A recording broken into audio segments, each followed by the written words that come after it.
नाज़रीन आदाब, खैर मकदम में आपका। आप देख रहे हैं जी सलाम। मैं हूं इमरान खान और हाजिर है हम लेकर कश्मीर एक्सप्रेस, जिसमें अगले 1 घंटे तक हम अपने जम्मू कश्मीर की हर छोटी बड़ी खबर से आपको रूबरू कराएंगे। सबसे पहले हेडलाइंस।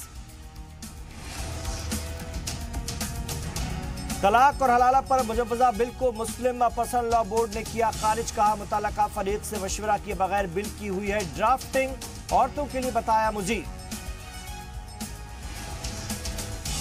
मिलिटेंसी से मुतासिर लवाहिकीन को फौरन अदा की जाए इमदादी रकम। जिले में 77 फैमिली मिलिटेंसी से है मुतासिर। जिला इंतजामिया ने आइंदा हफ्ते तक मुआवजा देने की यकीन दहानी कराई। वजीर तालीम ने स्कूल और कॉलेज से मांगे असातिज़ा के खाली जगहों की तफसील। कहा अमले की कमी से तालीमी सरगर्मियां नहीं होनी चाहिए मुतासिर।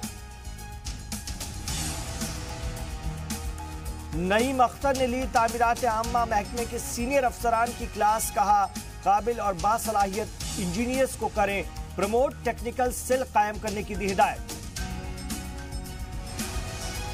सीज फायर की खिलाफ वर्जी पर हिंदुस्तानी फौज ने दिया मुंह तोड़ जवाब। शाहपुर कस्बा और कीरनी सेक्टर में पाकिस्तानी फौज ने की बिला इश्तियाल फायरिंग।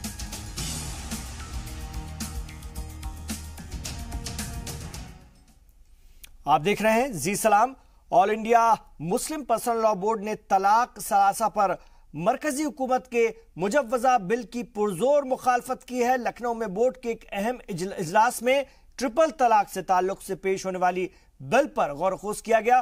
बोर्ड का कहना है कि मरकजी हुकूमत मुस्लिम पर्सनल लॉ में मुदाखलत करने की कोशिश कर रही है। बोर्ड ने वाजे किया कि वो तलाक बिदअत के खिलाफ है और इसको रोकने के लिए ईमानदारी से कोशिश कर रही है। बोर्ड ने इस सिलसिले में हुकूमत से ताउन करने का भी यकीन दिलाया। मुजव्वजा बिल में तलाक देने वाले को 3 साल की सजा की तजवीज की गई है। बोर्ड का कहना है कि बिल में कई खामियां हैं और इसको ड्राफ्ट करने से कबल किसी भी मुतल्लका फरीक की राय नहीं ली गई। इस बिल को ड्राफ्ट करते वक्त while making drafting this bill the procedure of law making has not been followed. कानून जब कोई बनाया जाता है तो स्टेक होल्डर से उसमें उनकी ओपिनियन ली जाती है, लेकिन इसमें किसी मुस्लिम ऑर्गेनाइजेशन से, किसी मुस्लिम स्कॉलर से, खासतौर पर विमेन्स की जो फलाह बहबूद के लिए काम करने वाली संस्थाएं हैं, उनमें से किसी से कोई कांटेक्ट नहीं किया गया। कि मसला सिर्फ ट्रिपल तलाक का नहीं है, बल्कि सिरे से मुस्लिम हस्बैंड से तलाक के राइट को बड़ी हद तक छीन लेने का एक जबरदस्त साजिश है। बहुत खतरनाक किस्म का ये बिल बनाया गया है। मुस्लिम पर्सनल लॉ बोर्ड दिल से ये चाहता है और बार बार हम इस स्टैंड को क्लियरली कह चुके हैं कि हम एक वक्त में 3 तलाक के रिवाज को रोकना चाहते हैं और हम बहुत पॉजिटिवली गवर्नमेंट से ये कहना चाहते हैं कि अगर वो वाकई एक वक्त में 3 तलाक के रिवाज को रोकना चाहते हैं तो वो हमसे ताउन करके और हमारा ताउन लेकर शरीयत इस्लामी के मुताबिक कॉन्स्टिट्यूशन के फ्रेमवर्क के अंदर रहते हुए ऐसे प्रोविजंस बना सकते हैं जिससे वाकई एक वक्त में 3 तलाक के गलत रिवाज को रोकने में मदद मिलेगी। We would like to state forward here that women's rights are totally compromised in this bill. This bill puts Muslim women in a more difficult situation. It puts them in a situation where the husband gives the divorce. According to the Supreme Court judgment, this divorce becomes null and void, and that means she continues to remain the wife and the husband goes to the jail and the woman has to be maintained for the next 3 years. And when the man walks out, what will be the relationship of this husband and wife? The women will be facing more difficulties. The problem of triple talaq was not of such a magnitude, but this bill coming, it will damage marital relationships. It will create a lot of problems in the society at the implementation level. This bill also will have its impact on the family and the small children and their custody. It will have lots of problems with other IPC codes. So the total analysis of the bill when it is done, it is not for women, it's not going to help women. और सरहद पार पर पाकिस्तान फौजियों की मजमून हरकत आज भी जारी रही। दोपहर बाद पुंछ के शाहपुर कस्बा और कीरन सेक्टर में पाकिस्तान के मुजाहिदीन रेजिमेंट्स 648 की तरफ से बिना किसी इश्तियाल अंगेजी के फ्रंट पोस्ट के साथ ही रिहायशी इलाकों पर फायरिंग और गोलाबारी शुरू कर दी गई। जवाब में हिंदुस्तानी फौज ने भी जारहाना तरीके से हमले का जवाब दिया। उधर झांगर में हिंदुस्तानी फौज ने जबरदस्त कार्रवाई करते हुए पाकिस्तान के कई बंकर तबाह कर दिए। इस इलाके में हिंदुस्तानी फौज ने एक स्नाइपर को भी मार गिराया है। वजीर आला महबूबा मुफ्ती ने राजौरी जिले में मिलिटेंसी से मुतासिर लोगों को फौरन पेशतर मुआवजा दी जाने की हिदायत जारी की है। वजीर आला ने यह हिदायत गुज़िश्ता दिनों राजौरी दौरे के दौरान दी। इस सिलसिले में वजीर आला ने सनीचर को 20 मुतासरीन अहले खाना को मुआवजे की रकम नकद के तौर पर दी। इसके अलावा मिलिटेंसी के शिकार लोगों के 2 रिश्तेदारों को सरकारी नौकरी के लिए एम्प्लॉयमेंट ऑर्डर सौंपा। डीडीसी राजौरी शाहिद इकबाल चौधरी के मुताबिक गुज़िश्ता 2 दहाई से राजौरी जिले में इस तरह के 72 मामले पेंडिंग पड़े हुए हैं और इस मामले में अभी तक 22 मुतासरीन अहले खाना को मुआवजा दिया जा चुका है। डीडीसी का कहना है कि बाकी 50 मामलात का आइंदा हफ्ते निपटारा कर दिया जाएगा।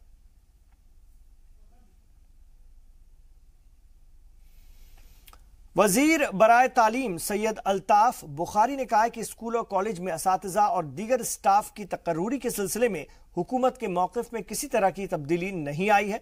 उधमपुर में गवर्नमेंट वुमेन डिग्री कॉलेज में जोग्राफिया ब्लॉक का संग बुनियाद रखने के बाद वजीर तालीम ने कहा कि सीएम की वाज़ेह हिदायत है कि स्कूल और कॉलेज में अमले की कमी के बायस किसी तरह की मुश्किलात नहीं आनी चाहिए। वजीर तालीम ने कहा कि अमले की तैनाती हुकूमत की तरजीहात में शामिल है और इस ज़िम्न में असातिज़ा की तकर्रूरी का अमल शुरू भी किया जा चुका है। वजीर तालीम ने बताया कि तमाम स्कूल और कॉलेजों से कहा गया है कि जितने अमले की जरूरत है वो इसकी तफसील से आला हुक्काम को आगाह करें। And then colleges as such have priority for us. I made it possible. I know it was too early for some of you, and I think we have disturbed certain classes also. The students had to probably miss certain classes to attend this function. But nevertheless, I congratulate you all for this new block which will come up. I think this should add up to the overall space constraint which you are facing in this college. और तामीरात आम्मा के वजीर नईम अख्तर ने महकमे के अफसरान को मुतय्यना मुद्दत के अंदर तमाम प्रोजेक्ट की तकमील को यकीनी बनाने की हिदायत दी है। महकमे के आला अफसरान के साथ मीटिंग करते हुए नईम अख्तर ने अफसरान पर जोर दिया कि डिजाइनिंग के लिए महकमे के काबिल और बासलाहियत इंजीनियर की मदद लें। इस सिलसिले में कमिश्नर सेक्रेटरी तामीरात आम्मा और जम्मू और कश्मीर रीजन के चीफ इंजीनियर को तकनीकी महारत बढ़ाने के लिए एक टेक्निकल सेल कायम करने को कहा। साथ ही उन्होंने इंजीनियर खासतौर से चीफ इंजीनियर से जूनियर इंजीनियर्स की ट्रेनिंग के लिए वर्कशॉप और रिफ्रेशर कोर्स का एहतमाम करने का भी मशवरा दिया। अलादगी पसंद लीडर सैयद अली शाह गिलानी के बेटे नसीम गिलानी को कौमी तहकीकाती एजेंसी NIA ने पूछताछ के लिए समन जारी किया है। नोटिस के मुताबिक गिलानी के बेटे को 26 दिसंबर मंगल को सुबह 11 बजे NIA सदर दफ्तर में पेश होने की हिदायत दी गई है। गिलानी के बेटे को टेरर फंडिंग मामले में तफ्तीश के लिए तलब किया गया है। वाज़ेह रहे कि इससे कबल भी हुर्रियत चेयरमैन के लड़के से NIA 2 दफा पूछताछ कर चुकी है। इस ज़िम्न में गिलानी के दूसरे लड़के से भी पूछताछ की गई थी। और गांदरबल में आज बड़ा हादसा होते होते बच गया। जिले के सफापुरा इलाके के कोंडबल गांव में लैंडस्लाइड का वाकया पेश आया। जिस वक्त जमीन धसी उस वक्त ज्यादातर लोग घरों में सो रहे थे। वाकये की इत्तला मिलते ही पुलिस का अमला मौके पर पहुंच गया। जमीन के दरकने से किसी तरह के जानी और माली नुकसान की खबर नहीं मौसूल हुई है। बिजली के कुछ खंभों को जरूर नुकसान पहुंचा है। मकामी MLA और रेवेन्यू और R&B महकमे के अफसरान ने भी मौके पर पहुंचकर हालात का जायजा लिया। रुकन असेंबली ने मकामी इंतजामिया को गैर कानूनी माइनिंग और JCB के इस्तेमाल पर मुकम्मल पाबंदी लगाने की ताकीद की।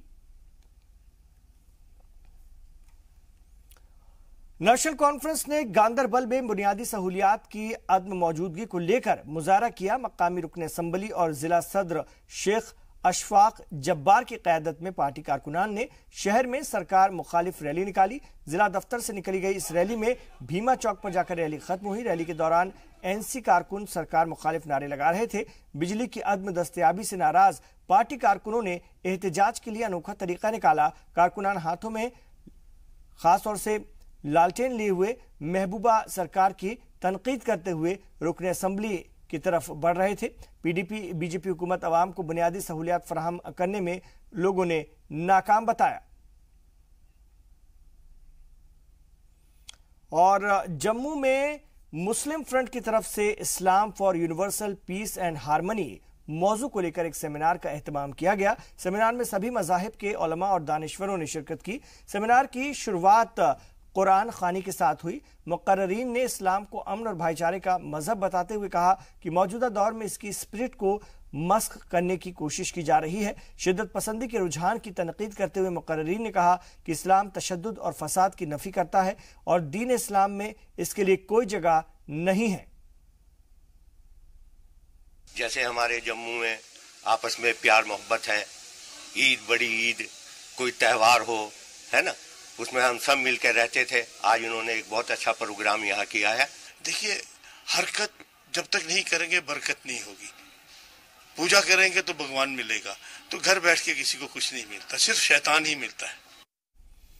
Prime minister special scholarship scheme के तहत श्रीनगर में यकरोजा वर्कशॉप का इनेकाद किया गया। स्कीम के तहत नौजवानों को बेदार करने के लिए मुनक्किद वर्कशॉप में बड़ी तादाद में तलबा ने शिरकत की। All India council technical education के ज़ेरे एहतमाम इस वर्कशॉप के दौरान तलबा को प्रोफेशनल कोर्सेज और आला तालीम के लिए दिए जाने वाले वजीफे की जानकारी दी गई। इससे वो तलबा ज्यादा मुस्तफिज होंगे जो तालीम हासिल करने के लिए रियासत से बाहर जाते हैं। वर्कशॉप के दौरान principal secretary higher education Asgar Hasan भी मौजूद थे। प्रिंसिपल सेक्रेटरी ने बताया कि स्कीम के तहत सालाना 6 लाख से कम आमदनी करने वाले अफराद के बच्चों को सरकार की जानिब से माली इमदाद फराहम की जाती है। ये एक स्कीम है जम्मू एंड कश्मीर स्टेट के लिए, prime ministers special scholarship scheme. इसमें मेडिकल के लिए अगर आप जाते हैं, सीट मिलती है आपको बाहर, तो उसके लिए 3 लाख रुपए मिलता है। बाकी में जनरल कोर्स में 1.5 लाख मिलता है, 30,000 मिलता है साल का, और कुछ टेक्निकल कोर्स इंजीनियरिंग के 1.5 लाख रुपए मिलता है खर्चा। उसमें हॉस्टल फीस है, कॉलेज की फीस है वगैरह। इसमें 6 लाख तक अगर आपकी सालाना इनकम है वालिदैन की, तो उन बच्चों को इंजीनियरिंग के लिए, मेडिकल के लिए, BDS के लिए, नर्सिंग के लिए, होटल मैनेजमेंट के लिए, आर्किटेक्चर वगैरह कोर्सेज के लिए ये रियासत से बाहर दूसरी जो हिंदुस्तान की रियासतें हैं वहाँ भेजा जाता है। तो हम ये 8 साल से ये चला रहे हैं। इस पे फोकस अटेंशन हमने पिछले 2 साल से की है। तो ये स्कीम काफ़ी कामयाब रही है। इसमें बजट भी रहता है 1.25 करोड़ हर साल। और आज की डेट में मैं आपको बताऊं कि 10,000 बच्चा सारे हिंदुस्तान में यहाँ का जम्मू कश्मीर। सरकार की हुसूल याबी और कारगुजारियों को आम लोगों तक पहुंचाने के लिए कुपवाड़ा में पीडीपी कारकुनान को एक रोजा जलसे का एहतमाम किया गया। हल्के के निगरां सोफी इरफान की सदारत में हुए इजलास में पार्टी में शामिल हुए नए मेंबरान ने भी शिरकत की। आर्जी मुलाजमीन की मुस्तकिली को सरकार की तारीखी कामयाबी बताते हुए सोफी इरफान ने कहा कि पीडीपी बीजेपी हुकूमत अवाम के मफाद में काम करने को लेकर पुरअज़्म है। पब्लिक दरबार के हवाले से उन्होंने कहा कि अवामी राब्ते की ये मुहिम काफी कामयाब साबित हो रही है और इसके मुस्बत नताइज बरामद हो रहे हैं। कन्वेंशन था, इसमें हमें देखना था कि हम पार्टी वर्कर्स के लिए क्या कुछ कर सकते हैं, या गरीब आवाम के लिए जो अभी 3 साल से हमारी हुकूमत है, हम गरीब आवाम को ज़्यादा से ज़्यादा डिलीवर कर सकें। यही मकसद। मंशियात फरोशी और इसके बढ़ते इस्तेमाल के खिलाफ श्रीनगर के नौजवानों ने मुजाहरा किया और बेदारी मुहिम चलाई। प्रेस एनक्लेव में बड़ी तादाद में नौजवान इकट्ठा हुए और लोगों को मंशियात के खतरे से आगाह किया। नौजवानों ने इसकी रोकथाम के लिए पुलिस इंतजामिया से भी फौरी कार्रवाई का मुतालबा किया। नौजवानों का कहना है कि मजहब भी नशीली चीजों के इस्तेमाल की इजाजत नहीं देता। जो कि विकार के साथ हमने स्टार्ट किया और शीन वैली के सारे लड़के जो है वो एक साथ जमा हुए इस एपिडेमिक के खिलाफ, इस बीमारी के खिलाफ जो हमारी सोसाइटी में फैलती जा रही है। लेकिन हमने वो नहीं किया जो कि हर रोज वो लोग करते रहे। और इंशाल्लाह हमसे अगर एक कोई इंसान भी होगा जिसने हमारी वजह से नशा छोड़ दिया तो वो हमारे लिए सक्सेस होगी। खेलो सेहत के लिए। जी हां, इस मुहिम के तहत भदरवा में JK health and medical education department ने स्टेट फुटबॉल एसोसिएशन के ताउन से एक फ्रेंडली फुटबॉल मुकाबले का इनेकाद किया। यह मुहिम वजारत सेहत की जेर निगरानी पूरी रियासत में चल रही है और इसके तहत सूबे के तमाम अजला में स्टेट लेवल के टूर्नामेंट का एहतमाम किया जा रहा है। गवर्नमेंट डिग्री कॉलेज के स्टेडियम में खेले गए इस मुकाबले में GDC भदरवा ने गवर्नमेंट डिग्री कॉलेज डोडा को 3 के मुकाबले 1 गोल से शिकस्त दी। फातेह टीम जम्मू में होने वाले रियासती सतह के टूर्नामेंट में डोडा जिले की नुमाइंदगी करेगी। मैच के अख्ताम पर विनर और रनर्स अप टीम को मेहमान खुसूसी CRPF 33वीं बटालियन के असिस्टेंट कमांडेंट JK मंडल ने ट्रॉफी सौंपी। हेल्थ डिपार्टमेंट और JK फुटबॉल एसोसिएशन के निगरानी में ये सारे मैचेस हुए। चुनाव वैली में, किश्तवाड़ में भी हुआ, अभी डोडा और भदरवा का यहाँ पर आज हो रहा है। तो इसका मकसद सिर्फ सेहत, बच्चों की जो आजकल नौजवान जो यंग जनरेशन है उनकी सेहत का ध्यान रखते हुए ये प्रोग्राम लॉन्च किया गया। और हाशमी क्लब ने इकरा क्लब को शिकस्त देकर बांदीपुरा में खेले गए फुटबॉल टूर्नामेंट का खिताब जीत लिया है। आज खेले गए फाइनल मुकाबले में हाशमी क्लब ने इकरा क्लब को सख्त मुकाबले के बाद 1-0 से शिकस्त दी। सिविक्स एक्शन प्रोग्राम के तहत इस टूर्नामेंट का इनेकाद BSF की जानिब से किया गया था। टूर्नामेंट में जिले की 12 टीमों ने हिस्सा लिया। टूर्नामेंट के अख्ताम पर फातेह और रनर्स अप टीम को ट्रॉफी और जाती इनामात भी दिए गए। जम्मू कश्मीर साइकिल एसोसिएशन बड़गाम की जानिब से मागम में साइकिल रेस का एहतमाम किया गया। रेस में जिले के मुख्तलिफ हिस्सों से आए साइकिलिस्ट रेसर्स ने हिस्सा लिया। पहली पोजीशन हासिल करने के लिए जबरदस्त मुकाबला हुआ, लेकिन आखिर में बाजी मोहसिन वानी ने जीती। रेस में शुरुआती 3 पोजीशन पर रहने वाले रेसर्स को इनामात से भी नवाजा गया। जो कि आज यहाँ पर डिस्ट्रिक्ट चैंपियनशिप हुई थी, इसमें जो मैंने आज फर्स्ट पोजीशन हासिल की, मैं बहुत खुश हूँ। जो आज इस रेस में जो पोजीशन होल्डर रहेंगे वो स्टेट में खेलने जाएंगे। तो जो आज यहाँ पर मौसम था वो बहुत माइनस में जा रहा था, तो हमने उतनी अच्छी रेस भी नहीं चली तो जैसे चल रही थी। तो आज मैं यही कहना चाहता हूँ कि जो आज रेस रही वो बिल्कुल स्लो स्पीड में रही, तो मैं बहुत खुश हूँ, मैंने फर्स्ट पोजीशन इसमें हासिल की। National handball federation of India ने रियासत में हैंडबॉल को फरोग देने का बीड़ा उठाया है। फेडरेशन के जनरल सेक्रेटरी आनंदेश्वर पांडे ने जम्मू में सहाफियों से बात करते हुए कहा कि रियासत में हैंडबॉल के खेल को फरोग देने के लिए फेडरेशन हर तरह से ताउन करेगा। उन्होंने कहा कि शोरीश के सबब गुज़िश्ता चंद दहाई से वादी में स्पोर्ट्स एक्टिविटी भी मुतासिर हुई है। उन्होंने उम्मीद जाहिर की कि हालात नॉर्मल होने के साथ ही नौजवान खेल की तरफ राग़िब होंगे। इस मौके पर जनरल सेक्रेटरी ने रियासती सतह पर फेडरेशन ऑफिशियल की नामजदगी का भी ऐलान किया। मेन बात थी, माता जी के दर्शन करने आया था। माता जी के दर्शन करने के बाद जब लौटा तो जम्मू कश्मीर हैंडबॉल एसोसिएशन के पदाधिकारी मिले और इन्होंने काफ़ी हैंडबॉल के बारे में चर्चा हुई। चर्चा होने के बाद ये डिसाइड हुआ कि भाई इसको सक्रिय किया जाए। जम्मू कश्मीर हैंडबॉल का ओरिजिन रहा है। एक समय इंडियन टीम में 7-8 लड़के जम्मू कश्मीर के होते थे। चीफ कोच जी सूदन थे जो फॉर्मर कोच थे और फर्स्ट इंडियन कोच थे जिन्होंने हैंडबॉल को NIS में स्थापित किया। दूसरी चीज ये कहे कि जहाँ तक मिलिटेंट माओवादी हैं, मेरा ये कहने का मतलब है कि स्पोर्ट्स के माध्यम से युवाओं को शुरू से स्पोर्ट्स के माध्यम से उनको ट्रेनिंग दी जाए तो समाज के मुख्य धारा में जुड़ सकते हैं और समाज के उत्थान में सार्थक योगदान दे सकते हैं। वादी के मुख्तलिफ हिस्सों में क्रिसमस तकरीब की तैयारियां जोर शोर से चल रही हैं। कठुआ में क्रिसमस से कबल शोभा यात्रा का एहतमाम किया गया। क्रिसमस कमेटी के सदर की क़यादत में निकली शोभा यात्रा में क्रिश्चियन कम्युनिटी के अलावा दूसरे मज़ाहिब के लोगों ने भी शिरकत की। जुलूस की शक्ल में यात्रा शहर के मुख्तलिफ इलाकों से होते हुए मेन चर्च तक पहुंची। काफिले में गाड़ियों पर सांता क्लॉज और ईसा मसीह के बड़े बड़े कटआउट लगाए हुए थे, जबकि छोटी छोटी बच्चियां एंजल की तरह सजी हुई थीं। फ़िरक़ावाराना खैर सगाली का ये नज़ारा पेश कर रही यात्रा में ख़ास तौर से झांकियाँ भी निकाली गईं। के दिन यही मुबारकबाद देता हूँ जो हमारे आज 23 दिसंबर को शोभा यात्रा निकाल रहे हैं प्रभु यीशु मसीह की, जो उसका 25 दिसंबर को जन्मदिन हुआ था।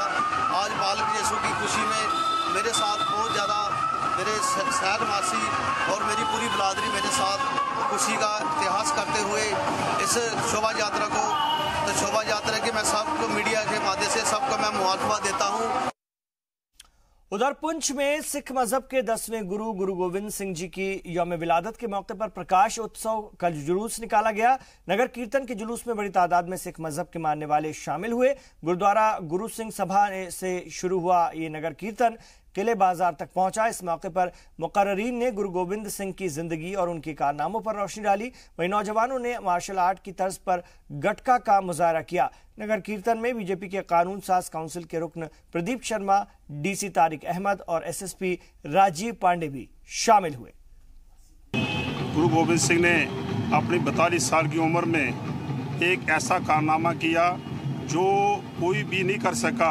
कहते हैं कि उन्होंने सारा सरबंस जो है वो इंसानियत के लिए वार दिया। जो 7 साल और 8 साल के बेटे और माँ गुजरी और 2 बड़े बेटों को वार कर एक इतिहास बनाया। ऐसा सानी सा था जो गुरु गोविंद सिंह, जिन्होंने ऐसी लासानी शहादत दी। आशा करता हूँ कि जो गुरु गोविंद सिंह जी महाराज जी हैं, जो उनके बताए हुए रास्ते पर हमें चलना चाहिए और जैसे उन्होंने मुल्क का भला किया, हर आदमी का भला किया, ऐसे हमें मुल्क के बारे में और देश के बारे में सोचना चाहिए। शोपियान के रुकन असम्बली एडवोकेट मोहम्मद यूसुफ भट्ट ने जिला इंतजामिया से असम्बली हलके में चल रहे मुख्तलिफ तरक्याती मंसूबों की जानकारी हासिल की। एडमिनिस्ट्रेटिव कॉम्प्लेक्स में हुई इस मीटिंग में डीडीसी मोहम्मद एजाज के साथ साथ महकमा आबपाशी, हेल्थ, रोड, तालीम, बल्दिया, बागबानी, मवेशी और स्पोर्ट्स के तमाम अफसरान शामिल हुए। मीटिंग के दौरान अफसरान ने MLC को हल्का तरक्याती फंड यानी कि DDF के ताउन से चल रहे मुख्तलिफ प्रोजेक्ट की रिपोर्ट पेश की। रुकने असम्बली यूसुफ भट्ट ने अफसरान से अवामी मसाइल को हल करने में मजीद संजीदगी का मुजाहरा करने की हिदायत दी। उन्होंने इंतजामिया को यकीन दिलाया कि सड़कों की तामीर, बिजली, पानी, सेहत और तालीम जैसी बुनियादी जरूरियात के लिए फंड की कमी नहीं होने दी जाएगी। ITI के साबिक तलबा ने मार्कशीट और डिग्री दिए जाने को लेकर कॉलेज अहाते में एहतजाज किया। इन तलबा ने 2015 के तालीमी साल में ही कोर्स कंप्लीट कर लिया था। ये खबर श्रीनगर से है। इम्तहानात हुए, 2 साल गुजर चुके हैं, नताइज का ऐलान किया जा चुका है, लेकिन अभी तक कॉलेज इंतजामिया ने तलबा को मार्कशीट और डिग्री फराहम नहीं की है। तलबा ने कॉलेज इंतजामिया से जल्द अज जल्द मार्कशीट और डिग्री जारी करने का मुतालबा किया है। और मुख्तलिफ महकमों के तरक्याती मंसूबों की तकमील के लिए हुकूमत इनफरादी तौर पर लोगों से जमीन हासिल करती है। इसके बदले में सरकार उन्हें मुआवजा और दूसरी सहूलियात फराहम करती है। इसी तरह श्रीनगर में कुछ लोगों ने पब्लिक हेल्थ इंजीनियरिंग महकमे को अपनी जमीन दी थी। PHE ने इसके एवज में जमीन मालिकान के बच्चों को नौकरी देने का वादा किया था, लेकिन महकमे ने अभी तक इन पर अमल नहीं किया है।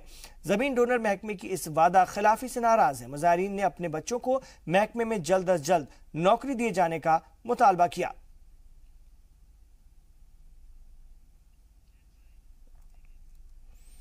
इधर डोडा में अवाम और पुलिस के माबैन बेहतर ताल्लुक इस्तवार करने के लिए एक मीटिंग का एहतमाम किया गया।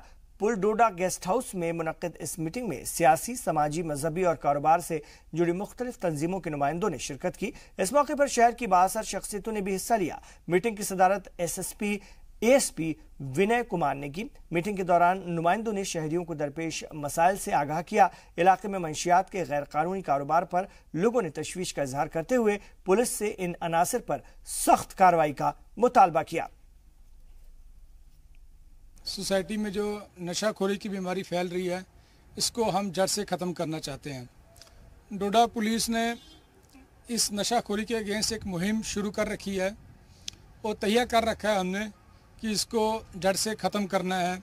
हमारे SSP साहब, हमारे SP ऑपरेशन साहब, DSP हेडक्वार्टर साहब, DSP DR साहब, हर ऑफिसर इस काम में लगा हुआ है। ये प्रायोरिटी बेसिस पर हम काम कर रहे हैं डिस्ट्रिक्ट डोडा में। इसके साथ ही मैं लोगों से एक और अपील करना चाहूँगा कि डोमेस्टिक वायलेंस को बर्दाश्त न करें, इसके खिलाफ अपनी आवाज़ रेज करें। एक छोटे से वक्फे के लिए हम यहां पर रुकेंगे, लौटेंगे हफ्तेवार शुमारे के साथ।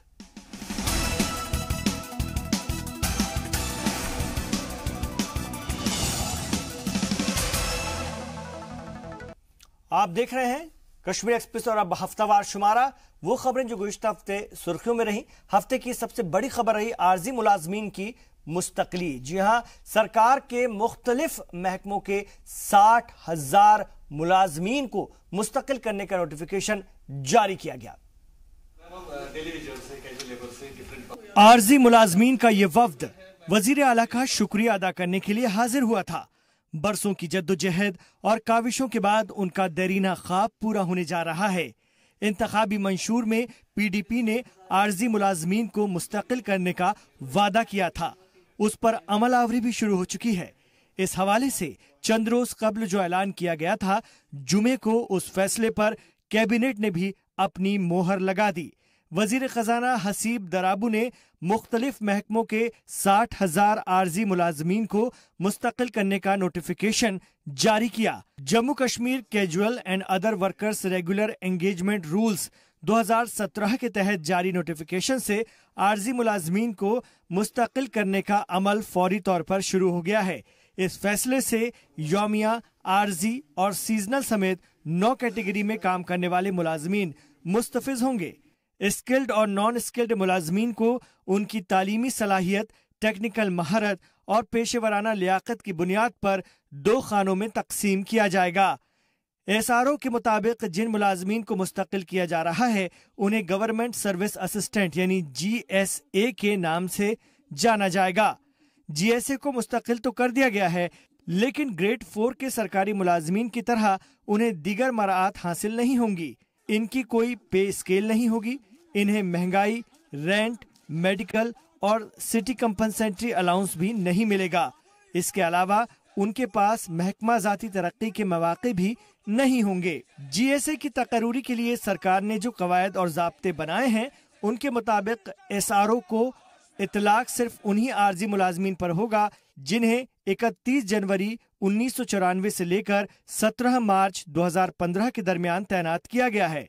इनका इतलाक उन मुलाजमीन पर भी होगा जिनको बाज़ाब्ता तौर पर अस्पताल डेवलपमेंट फंड और लोकल फंड वर्कर के तौर पर तैनात किया गया है। इसके अलावा ITI से सनद याफ्ता, जमीन अतिया करने वाले, एडहॉक, कॉन्ट्रेक्चुअल और NCY पर भी मौजूदा SRO का इतलाक होगा। डेली वेजर्स के लिए मंजूर शुदा तनख्वाह से कम पैसा पाने वाले मुलाजमीन इस जुमरे से बाहर रखे गए हैं। इसके अलावा जिन गैर सरकारी, नीम सरकारी और आज़ाद इदारों के अलावा कॉरपोरेशन और सोसाइटी के अपने कवायद और ज़ाब्ते हैं, उन पर इस SRO का इतलाक नहीं होगा। मुस्तकिल होने वाले मुलाजमीन की तनख्वाह सीनियरिटी की बुनियाद पर तय होगी। कैजुअल और मेडिकल लीव क्लास 4 के मुलाजमीन जैसी ही होगी, जबकि रिटायरमेंट एज 60 साल होगी। GSA की तरक्की सैलरी स्लैब के मुताबिक होगी। इन मुलाजमीन को नॉन पेंशन स्कीम 2010 के दायरे में रखा जाएगा। ब्यूरो रिपोर्ट, जी सलाम। और गुज़िश्ता हफ्ते ही रवायती और तारीखी चिल्ला कलान का आगाज हुआ। इसकी म्याद 21 दिसंबर से 31 जनवरी तक होती है और इस दौरान सर्दियों के नए रिकॉर्ड बनते रहते हैं। दरअसल इन 40 दिनों में इस बात की पैमाइश होती है कि सर्दियों की शिद्दत में कितना इजाफा हो रहा है।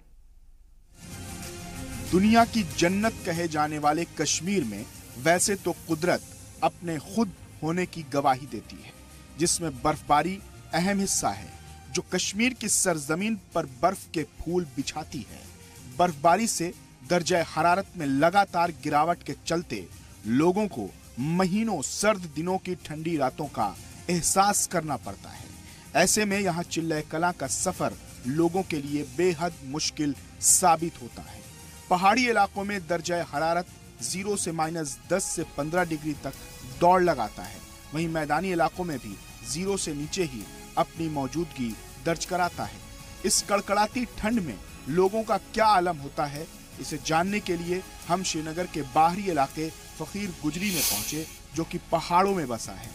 बर्फ से ढके इस इलाके में लोगों को चिल्ला कलां के पहले दिन ही उन पर 40 दिनों में होने वाली परेशानियां नजर आई। आज पहला दिन शुरू हुआ है 40 दिन का, तो कश्मीर में सब में तो बहुत ठंड होती है। हम बुखारी जलाते हैं तो वहीं बैठ जाते हैं, कुछ लोग कांगड़े लेते हैं, कपड़े लगाते हैं हम फेरन वेरन अच्छी तरह से, क्योंकि ठंड का मौसम होता है। ये एक महीना बहुत ही सीरियस मौसम होता है, इसमें ठंड लगती है हमें।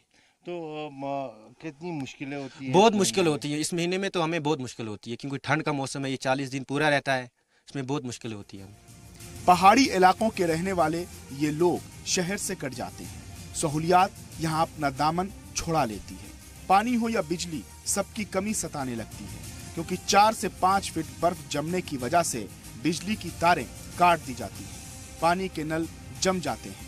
परेशानी का आलम यह है कि अगर कोई शख्स बीमार हो जाए तो उसे कंधों पर लाद कर अस्पताल ले जाना पड़ता है और उसमें भी फिसलन का डर हमेशा बना रहता है। अक्सर लोग इन इलाकों में घरों में ही रहते हैं और उनका सहारा सिर्फ बुखारी और कांगड़ियां ही हैं जो सर्दी में गर्मी का एहसास दिलाती हैं। परेशानी सिर्फ लोगों की ही नहीं बल्कि रियासत के मुस्तकबिल बच्चों की भी है। ऐसे मौसम में वो ना तो स्कूल जा पाते हैं ना ही दीगर तालीमी इदारों में, जिनके सबब उनका सिलेबस पूरा नहीं हो पाता। पुराने जमाने में चिल्ले कलां के शुरू होने से कब्ल लोग पहले से ही खाने पीने का सामान इकट्ठा कर लेते थे और घरों में रहकर गुजारा करते थे।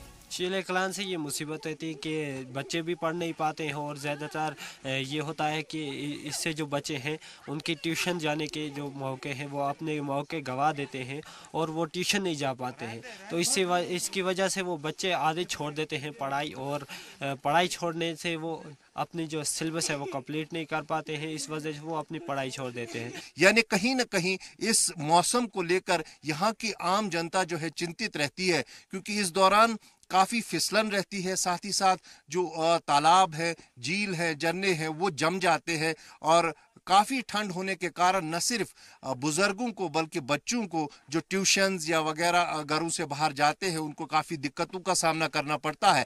और मौसम विभाग ने पहले ही पेशेनगोई की है कि ये ठंड जो है और बढ़ेगी और इन 40 दिनों में अक्सर बर्फबारी देखने को मिलेगी। निसंदेह ही इस बर्फबारी के कारण राष्ट्रीय राजमार्ग जो है वो यातायात के लिए बंद होता है।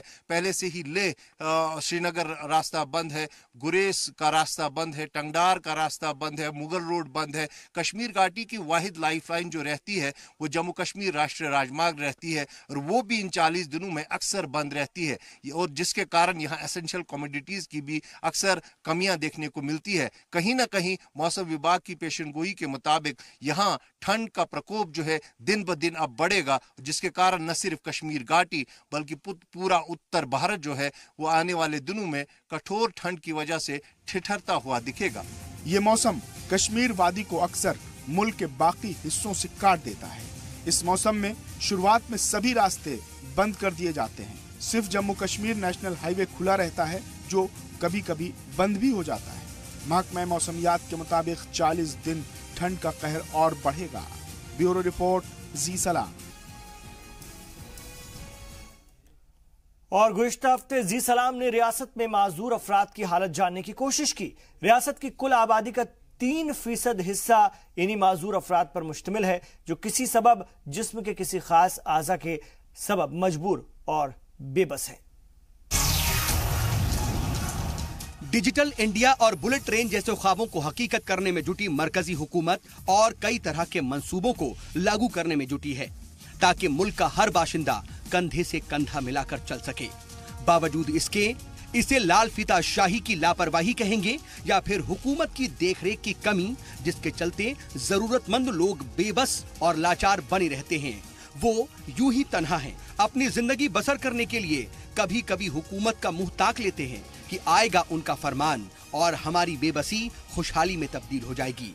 हम ये सब बातें हवा में नहीं कह रहे, हमारा सबूत और हुकूमत के मंसूबों पर तमाचा है जम्मू के ये माजूर लोग जो कि आज भी अपनी बेबसी से उबरने के लिए हुकूमत के मंसूबों का इंतजार कर रहे हैं, लेकिन रियासत है कि उन्हें नजरअंदाज कर रही है।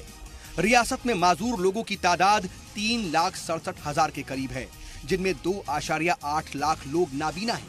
अब तो ये नाबीना लोग भी देख रहे हैं और कह रहे हैं कि हुकूमत हमारे लिए संजीदा नहीं है। हैंडीकैप सेक्शन के लिए JNK की पॉलिसी तो बिल्कुल शुरू से ही, क्योंकि मैं पहला मतलब स्टूडेंट हूँ इस ब्लाइंड स्कूल का, गवर्नमेंट स्कूल का, तो कई बार हम लेक्चर कर करके हार गए, लेकिन गवर्नमेंट के कानूनों पे जून तक नहीं रहेंगी। लेक्चरबाजी होती है, भाषणबाजी होती है, लेकिन जब भी वो फिर अपनी चेयर पे जाती हैं तो सब भूल जाती हैं।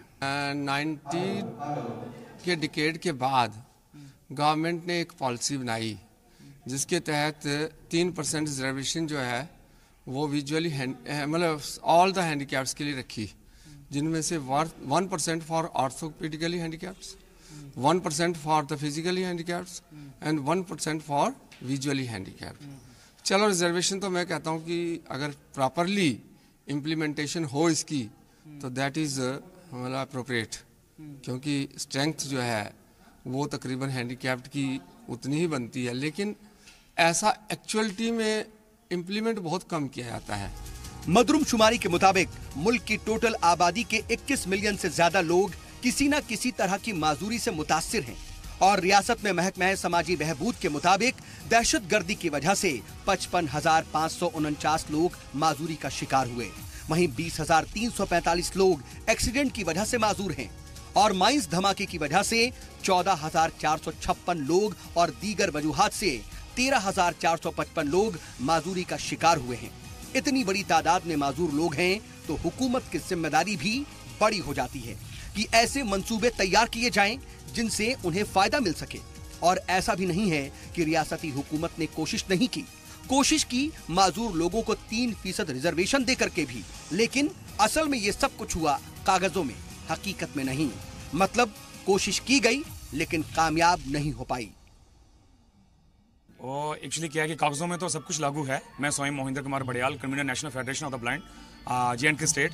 मेरे भाई वो बात ये है कि जो 3% की आप बात कर रहे हो कागजों में तो जरूर होगी, लेकिन पूरी तरह से उसका जो इम्प्लीमेंटेशन है वो नहीं हो पा रहा है, क्योंकि जो कार ड्राइव कर रहा है वो भी अपने आप को एक सर्टिफिकेट प्रोड्यूस कर देता है कि हाँ जी मैं विजुअल इंपेयर्ड हूँ, और वो भी जो है वो 1% का वो जो राइट है वो ले जाता है, और जिसको वो जो बंदा डिजर्व करता है उसके लिए वो अभी तक जो है वो उसको पूरी तरह से अपना राइट जो है वो नहीं मिल रहा है। और उसी की प्रतिक्रिया में हमारी जो फेडरेशन है वो काम कर रही है। एक तरफ जहां जम्मू कश्मीर की हुकूमत ये दावे करते नहीं थकती है कि हैंडीकैप तबका जो इस समाज का है, आज जो दूसरों पर डिपेंडेंट रहते हैं और उनके अपने कोई वसाइल ज़्यादा नहीं होते हैं, उनकी एम्प्लॉयमेंट के लिए या उनको आगे ले जाने के लिए सरकार कई पुख्ता कदम उठाएगी। लेकिन यहाँ ज़मीनी स्तर पर यह देखने को मिलता है कि जो पॉलिसीज़ इनके लिए बनी हैं उसको भी अभी तक हुकूमत इम्प्लीमेंट नहीं करवा पाई है, जिससे सरकार की दोहरी नीति का यहाँ खुलासा होता है। कैमरामैन आशु के साथ राजन जी मीडिया जम्मू।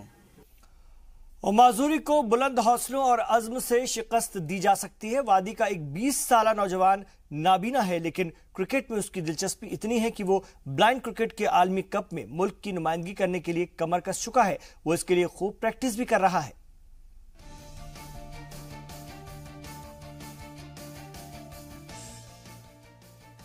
हौसलों के आगे जिस्मानी माजूरी को दम तोड़ते हुए हमने कई लोग देखे हैं, जिनके हौसले इतने बुलंद होते हैं कि माजूरी घुटने टेकने को मजबूर हो जाती है।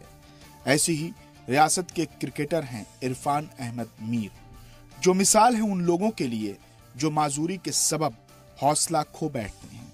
इरफान ने न सिर्फ खुद का मुस्तकबिल संवारा, बल्कि माजूर लोगों के रोल मॉडल बनकर उभरे हैं। उन्होंने अपनी नाबीनाई को राह का पत्थर नहीं बनने दिया और अपनी कमजोरी को अपनी ताकत बनाने में कामयाब रहे और एक नारा बुलंद किया, मूव ऑन योर ऑन। बचपन से नाबीना इरफान कश्मीर की तरफ से पुणे और महाराष्ट्र में क्रिकेट खेल चुके हैं और उम्मीद करते हैं कि जल्द ही नाबीनाओं की क्रिकेट टीम में हिंदुस्तान की क़यादत करेंगे। मैं एक क्रिकेटर हूँ, national level cricketer for the India and for the Kashmir. तो अभी तक मैंने काफी सारे टूर्नामेंट्स खेल चुके हैं, इंशाल्लाह आगे भी खेलेंगे और इंशाल्लाह आगे यही उम्मीद है कि इंशाल्लाह कश्मीर और पूरे इंडिया को, कश्मीर को तो मैंने रिप्रेजेंट किया ही काफी सारे टूर्नामेंट्स में, हर जगह, चाहे पुणे हो चाहे दिल्ली हो, तो आगे जाके इंशाल्लाह दूसरी कंट्रीज में मैं इंडिया को रिप्रेजेंट करूंगा। ये मेरी एक ख्वाहिश है कि मैं इंडिया और पूरे कश्मीर को रिप्रेजेंट करूंगा। 2014 में हौसलों की उड़ान भरने के लिए इरफान ने देहरादून में 3 महीने का एडजस्टमेंट ऑफ ब्लाइंडनेस का कोर्स किया और फिर वहीं से क्रिकेट खेलना शुरू कर दिया।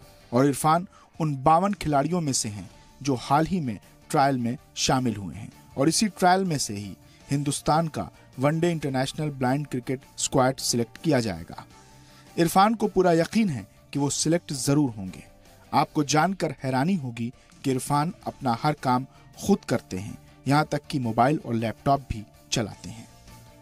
जितने भी एप्लीकेशंस हैं उन सब का यूज करके हम अपनी लाइफ को आगे चला रहे हैं, और लैपटॉप हो चाहे मोबाइल फोन हो आराम से हम यूज कर पा रहे हैं with the help of screen readers.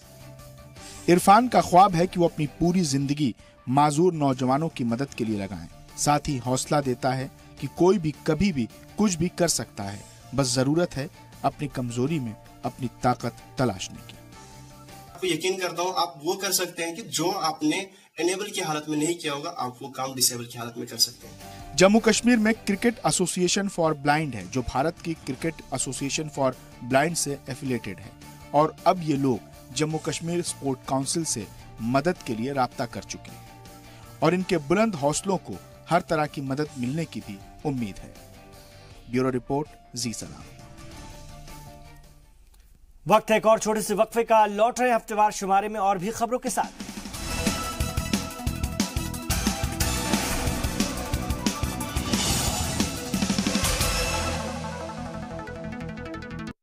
आप देख रहे हैं कश्मीर एक्सप्रेस।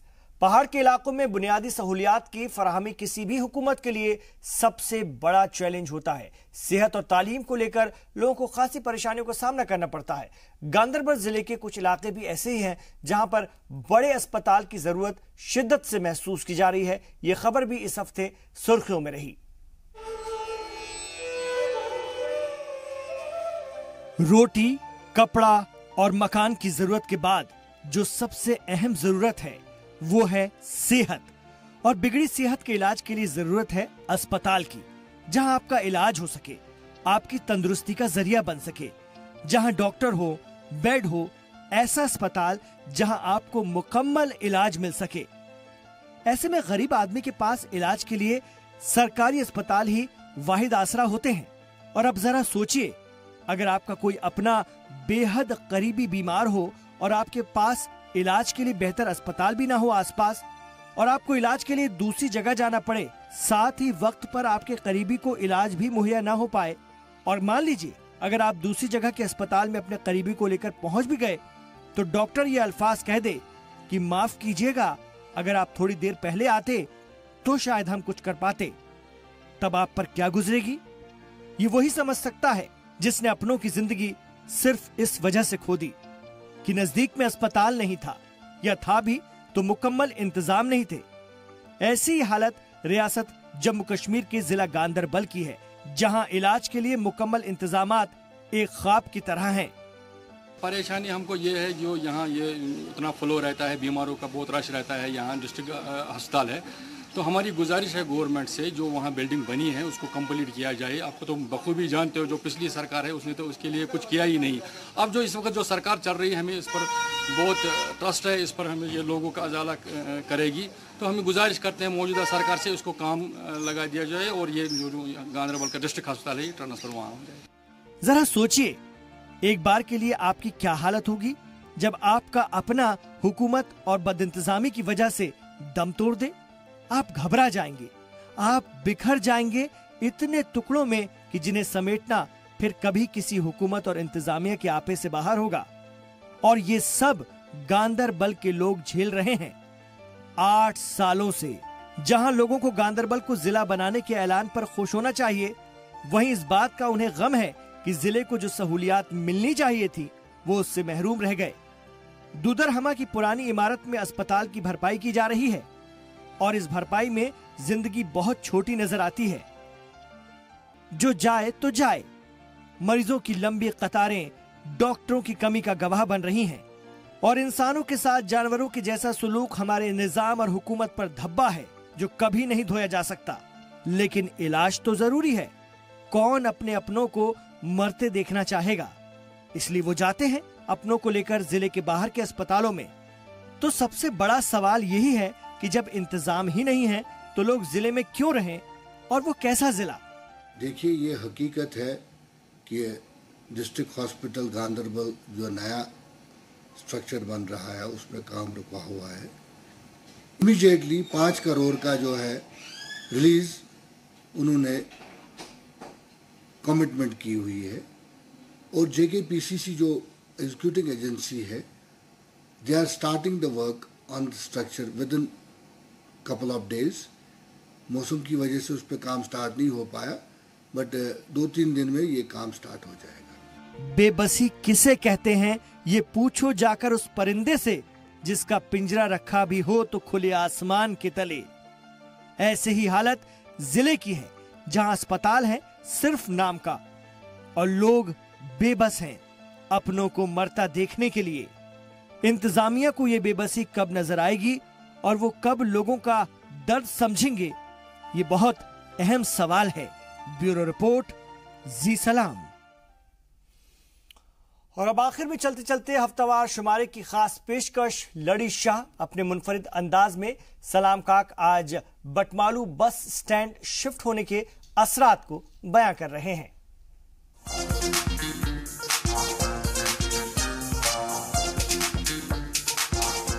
लड़ी शाह क्या उठ मंज खाबस सोरुये गिरदे आबस ना पुरसान यथ अल्लाह शहरस सोरुये गिरदे आबस अते अंद अद्र खलबी अंद जाम सड़क छे महरन लच छमाम गट जुल को रुख यथ बाबस सोरुये गिरदे आबस बटमालनुक अड्डुक परिमपुर बटमालनुक अड्डुक परिमपुर मुख्तसर सवारन तो लुक कलग्यूर मुख्तसर सवारन तो लुक कलग्यूर खोज सान वुनकन किस रोब दाबस सोरुये गिरदे आबस दम फुट बटमालनिक दुकानदार सब दम फुट बटमालनिक दुकानदार सब नसब खरीदारी कि मन गए गब नसब खरीदारी कि मन गए गब वो नल आए तलु दिलु बाबस सोरुये गिरदे आबस बाजार तक ओस क्या चमकान वुनकनस मछ तक मारान टाटुक मोल मारूद जर्र बाबस सोरुये गिरदे आबस ट्रांसपोर्ट परेशानी ट्रांसपोर्ट सख परेशानी अथ पे गोर मा कह करानी अथ पे गोर कह करानी पूत काल प्रारन वोत अस जवाबस सोरुये गिरदे आबस वत ट्रैफिक खस तय हाल वत ट्रैफिक खस तय हाल यह वुचित यम थावान बोन कुन्ने लाल यह वुचित यम थावान बोन कुन्ने लाल अवाम ये थोवुक मंज अजाबस सोरुये गिरदे आबस एक तरफ ट्रांसपोर्ट हरान एक तरफ ट्रांसपोर्ट ये हरान बे तरफ सड़कन उन्नुक बहरान बे तरफ सड़कन उन्नुक बहरान अनी किस क्या ये बेताबस सोरुये गिरदे आबस जी सलाम चंद करतो इंतजार जी सलाम चंद करतो इंतजार आठवार सलाम का वन्नान शार आठवार सलाम का वन्नान शार जाजुरिये उन्नुक शादाबस सोरुये गिरदे आबस लड़ी शाह क्या उठ मंज खाबस सोरुये गिरदे आबस ना पुरसान यथ अल्लाह शहरस सोरुये गिरदे आबस अते अंद अद्र खलबी अंद जाम सड़क छे महरन लच छमाम गट जुल को रुख यथ बाबस सोरुये गिरदे आबस बटमालनुक अड्डुक परिमपुर बटमालनुक अड्डुक परिमपुर मुख्तसर सवारन तो लुक कलग्यूर मुख्तसर सवारन तो लुक कलग्यूर खोज सान वुनकन किस रोब दाबस सोरुये गिरदे आबस दम फुट बट मालनी के दुकानदार सब, दम फुट बट मालनी के दुकानदार सब, नसब खरीदारी कि मन गए गब, नसब खरीदारी कि मन गए गब, वो नल आयता चलू दिलू बाबस, चोर ये चिछी गिरदे आबस, बाजार तक ओस क्या सा चमकान, वुनकनस मछ तक गच्छ मारान, ताटुक मोल मारूद जर्र बाबस, चोर ये चिछी गिरदे आबस, ट्रांसपोर्ट परेशानी, ट्रांसपोर्ट सख परेशानी, अत पे गोर माँ कह करनी, अत पे गोर छुन कह करनी, पूत काल प्रारन वोत अस जवाबस, चोर ये पिछी गिरदे आबस, वत वत ट्रैफिक खस तय हाल, वत वत ट्रैफिक खस तय हाल, यू वुचित यम थावान बोन कुन लाल, यू वुचित यम थावान बोन कुन लाल, अवाम ये थोवुक मंज अजाबस, चोर ये पिछी गिरदे आबस, एक तरफ ट्रांसपोर्ट फी हरान, एक तरफ ट्रांसपोर्ट ये हरान, बेतरफ सड़कन उन्नुक बहरान, बेतरफ सड़कन उन्नुक बहरान, अन्य किस क्या थी ये बेताबस, चोर ये पिछी गिरदे आबस, जी सलाम चंद करता हूँ इंतजार, इंतजार, 8 वार सलाम का छुवन्नान शार, 8 वार सलाम का छुवन्नान शार, जाजुरियत उन्नुक शादाबस, चोर ये पिछी गिरदे आबस।